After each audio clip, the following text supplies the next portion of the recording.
Hello there, everyone. I am so excited. This is the first episode, the first real episode of the podcast.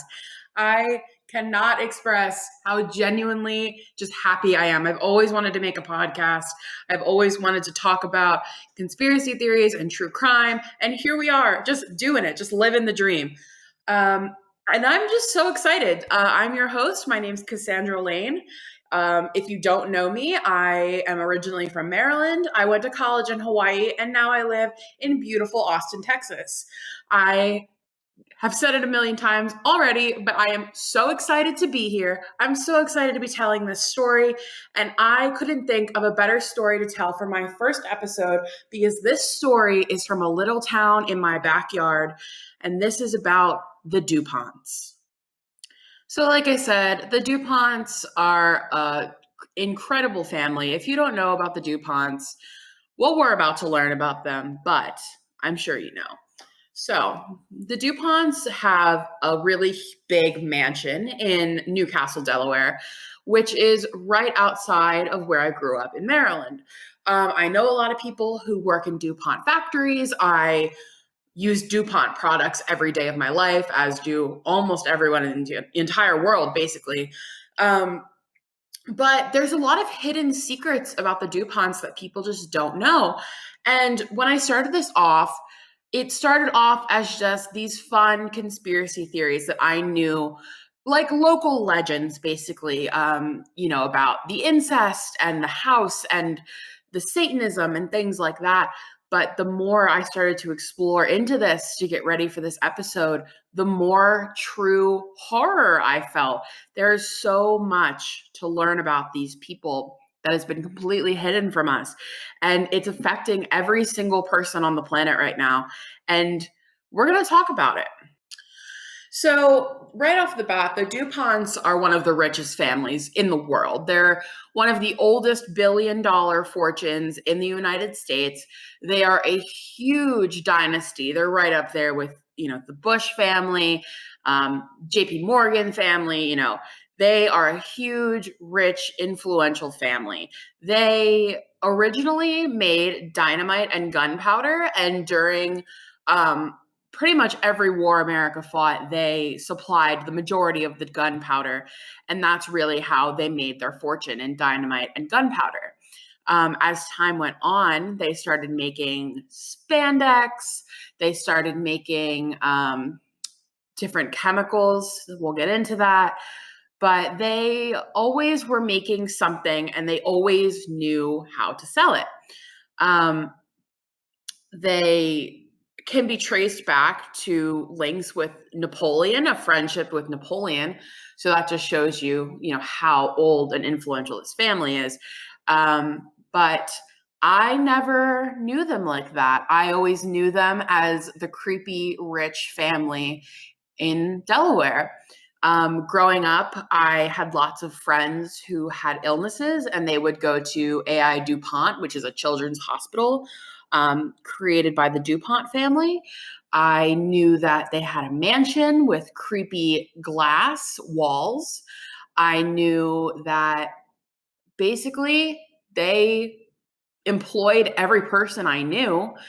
And that's just how we lived. I didn't know really what they made. I didn't know who they were and all their scandals.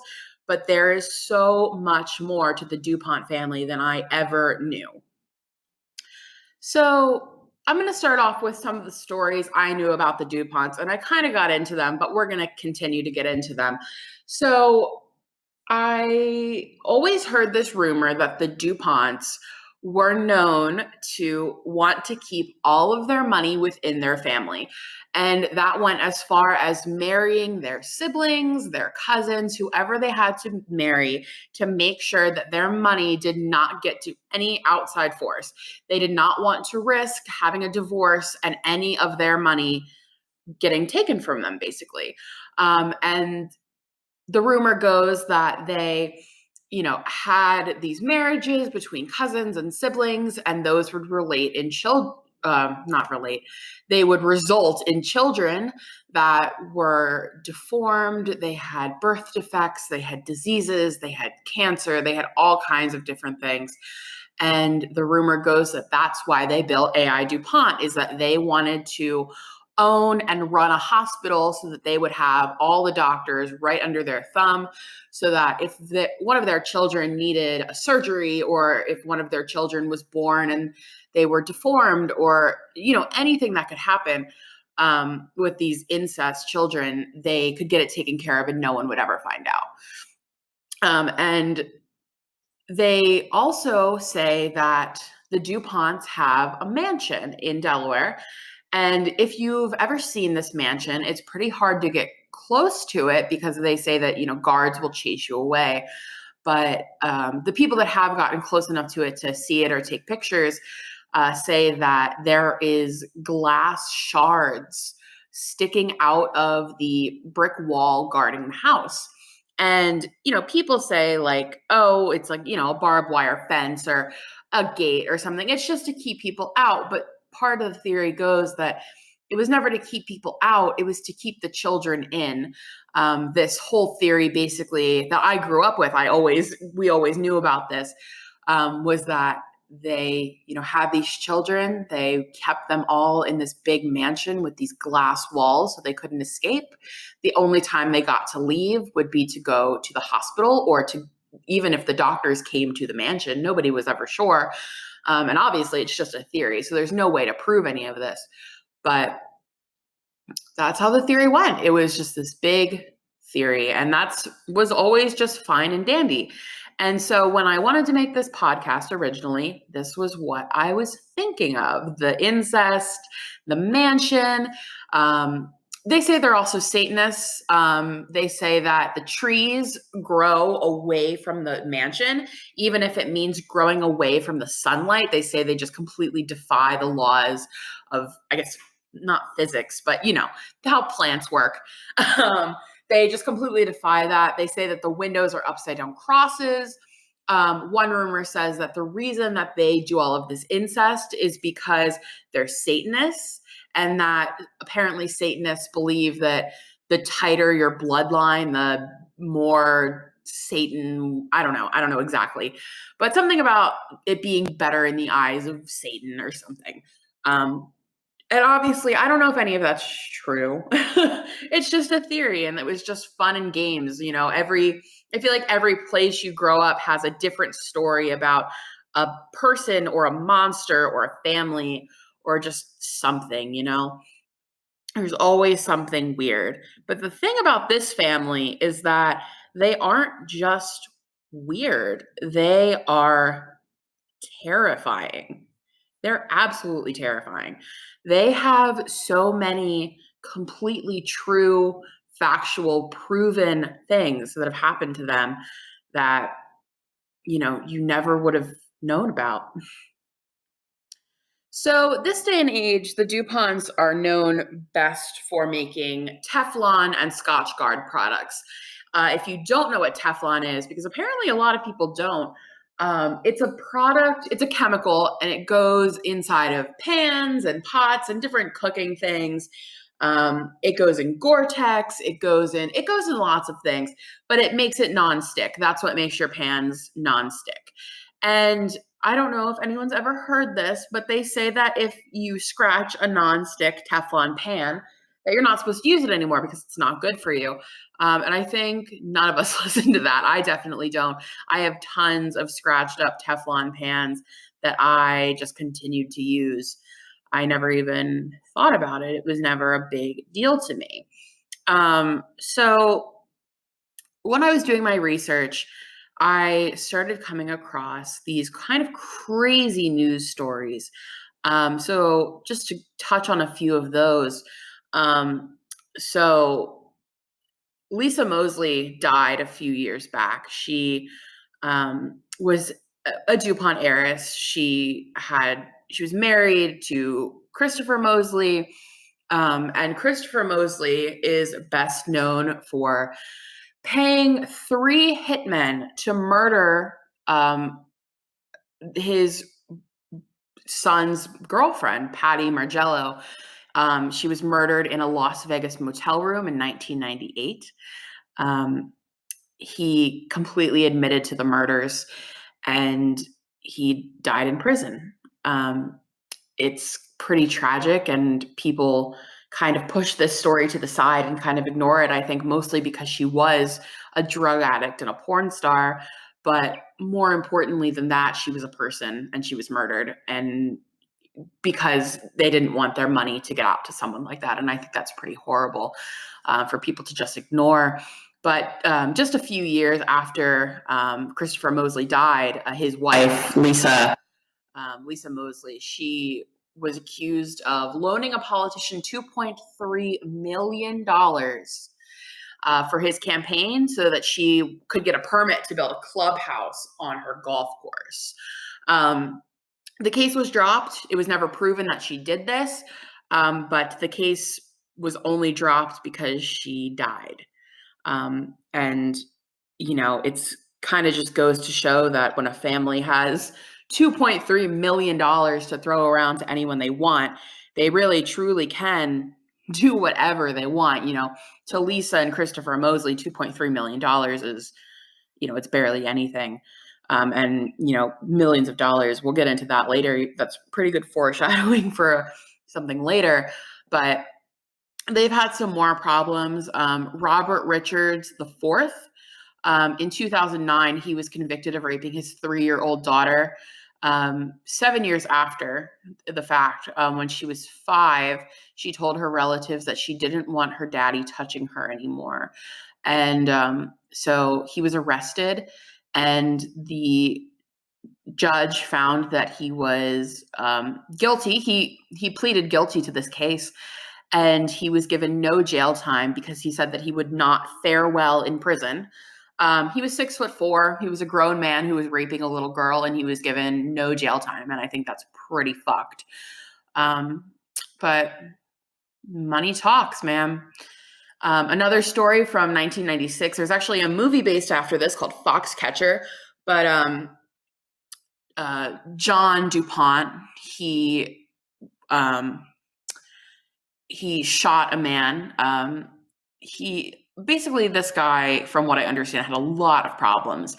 But basically, from what I understand, he pulled up to this guy's driveway. He shot him at point blank, 3 bullets.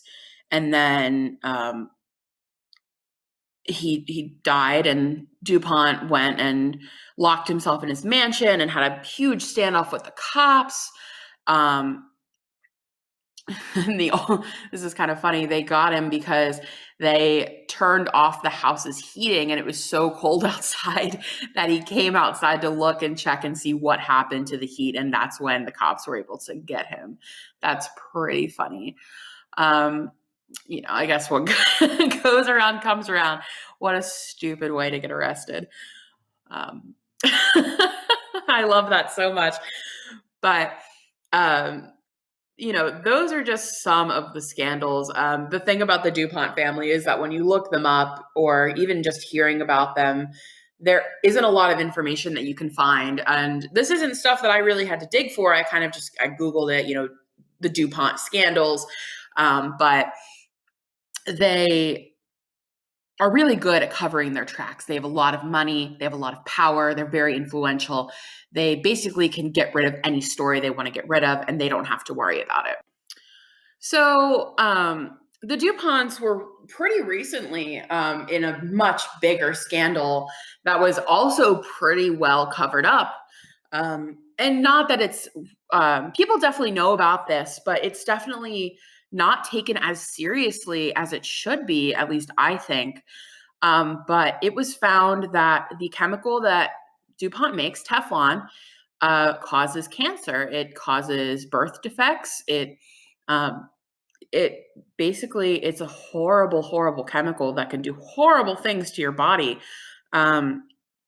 So DuPont makes this chemical, and the EPA says it's completely safe. However, DuPont, like we've said, they have a lot of money. They can do what they want.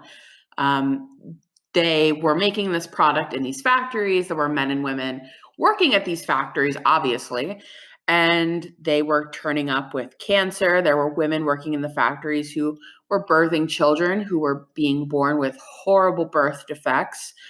And nobody really kind of batted an eye. And then they kind of realized, wait, what's similar between all these people? We all worked at DuPont.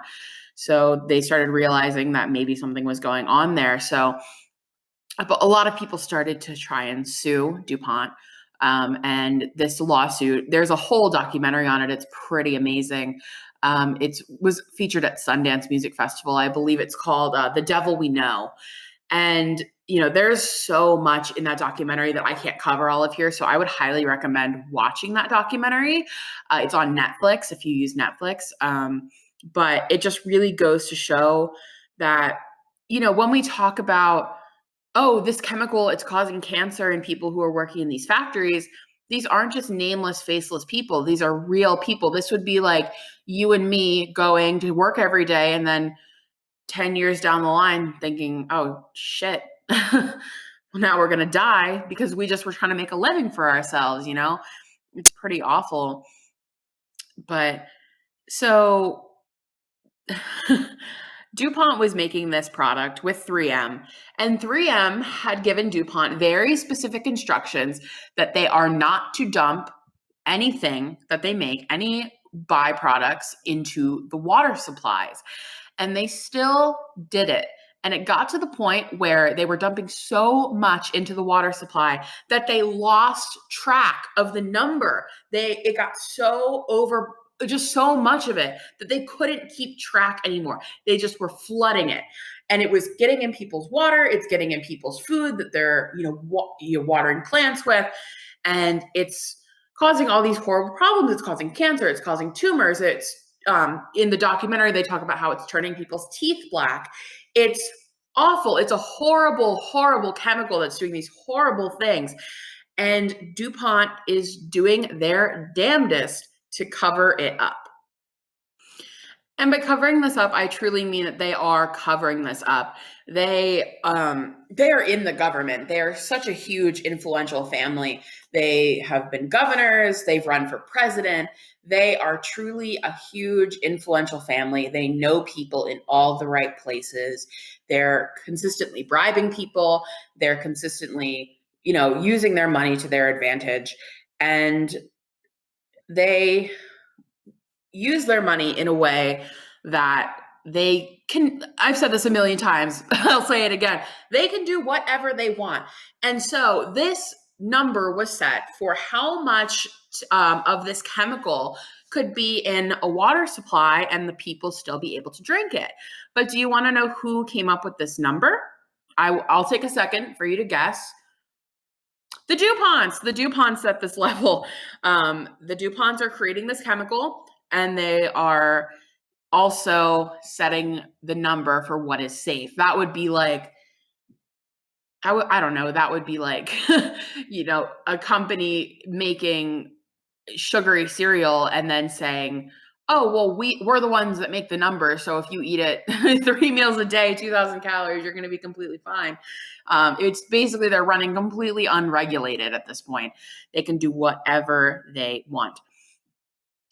So people start suing the DuPonts and they're saying, I have cancer and I think it's because of you guys. So DuPont starts doing all of these tests and they're saying there's no way that you're getting cancer from our products. So they offer them a settlement because they don't want to deal with it. And they say, no settlement. Let's look into this. We are getting cancer from you. You polluted our waters. You're killing us. So they start doing blood tests all over the world. And this is probably the part that shocked me the most. It just shook me to my core. They found the DuPont chemicals in every country. They found it in 99% of blood in America. And from what I understand, that 1% of blood they did not find with the chemical in it was from a sample that was taken before the Korean War that had been saved. They could not find a single person without this chemical in their blood. Newborn babies are being born and this chemical is already in their blood. And I think that's horrifying.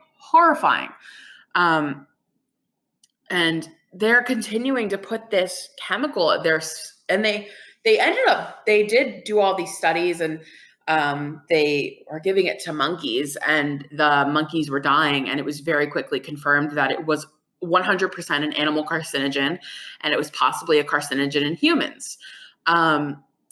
And yet they're still putting it in all of our things.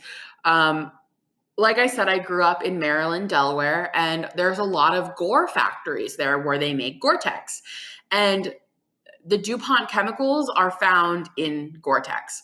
So it's scary to me knowing that not only do I know people that worked at the DuPont factory, but I also know people who worked directly with DuPont chemicals.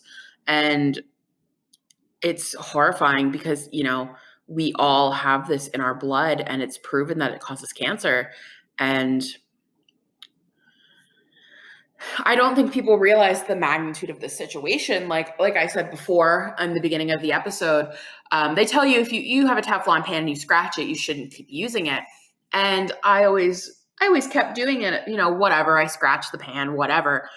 You're literally getting deadly chemicals into your food. And I want to take a second now to urge everyone they probably should not be using Teflon pans.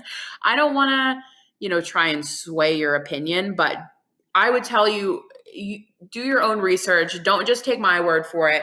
Go watch these documentaries, look into these things, and you'll see that I'm upset that I ever used these chemicals. I wish I had a chance to go back and tell my family, tell everyone that they shouldn't be using these chemicals, because I know, so many people who died of cancers and diseases. And now I kind of wonder, hey, I wonder how many of those things were because they worked in these factories directly with these chemicals, but now it's too late to ever know. And this is where I was saying, with this much money, you could do whatever you want. After all these lawsuits, they were given a fine. It was $16 million. $16 million to the DuPont family is nothing. They are a billion-dollar dynasty. They have more money than you or I could ever even imagine. $16 million to these people is like a slap on the wrist. It's nothing to them. And that just frustrates me beyond belief that these people were killed by these chemicals and nobody did anything. Nope, this is nothing. This is nothing to these people. And just some other interesting things to note about the DuPonts, that kind of getting away from what they've actually done cancer and chemical wise. I found some articles online about people talking about the research they've done on the DuPonts. I did a lot of research when I started making this episode, but somebody said that they went to a library and they checked out a book, and it was about the DuPonts. It's pretty difficult to find media about the DuPonts, but they found a book about them. And what they realized was that the book was a gift to the library from the DuPont company. And something about that just really rubs me the wrong way.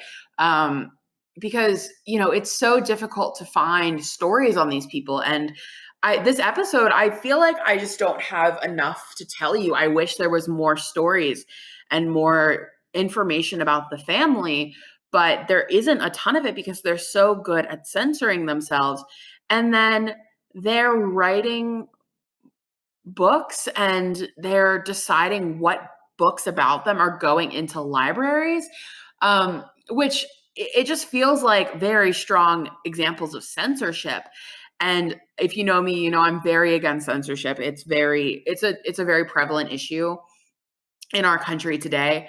And it really, really bothers me that the DuPonts have so much power that they're literally they're just using their money. They are donating books and deciding what we get to read about them. There is probably so many scandals, so many things that we will never know because the DuPonts just don't want us to. I don't really have the words for how much this frustrates me. So, since I've been doing this research, I've been telling a lot of people that I know closely about this. And a question I've gotten from a few different people is, well, what can we do about it? And the true answer is not really much. The DuPonts are a huge billion-dollar dynasty. Um, and they can do what they want. They're going to continue making their products because they make the money. But something you can do is vote with your dollar. I'm planning on buying a whole new set of pots and pans that don't have Teflon in them because my pots and pans do have Teflon in them and they aren't good for me. So I'm going to, if you can, I would say try and protect yourself. And I just want to say, I guess, just to protect myself, really, that a lot of this stuff is just theories.